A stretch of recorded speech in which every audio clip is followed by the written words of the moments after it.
বিসমিল্লাহির রহমানির রহিম। সম্মানিত মাছ চাষি ভাই বন্ধুরা, আসসালামু আলাইকুম। আশা করি আল্লাহর রহমতে সকলেই ভালো আছেন।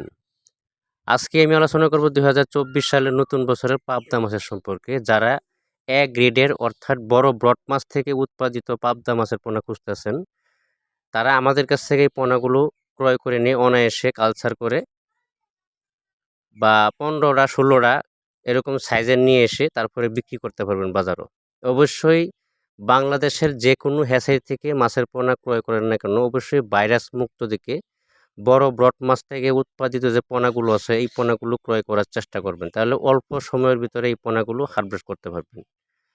আরেকটা কথা হলো, প্রতারক থেকে সাবধান থাকবেন। মাছ চাষের অনেক হ্যাচারি বা নার্সারি, ইউটিউব বা দালাল বাটপারে চত্বরে পড়ে অনেকেই 2 নম্বর বা ভাইরাসের মাছ থার্ড গ্রেডের মাছ ক্রয় করে প্রতারিত হচ্ছেন। যে কোনো ধরনের মাছের পোনা ক্রয় করার আগে ভালো হ্যাচারির সন্ধান খুঁজে, ভালো মালিকের সন্ধান খুঁজে তারপরে মাছের পোনাগুলো ক্রয় করার চেষ্টা করবেন। তাহলে মাছ চাষের সময় বা কালচারের সময় কোনো প্রতারিত হবেন না। আমাদের কাছে সকল প্রকারের মাছের পোনা পাওয়া যায়, চাইলে ক্রয় করতে পারেন। ভিডিওটি সাবস্ক্রাইব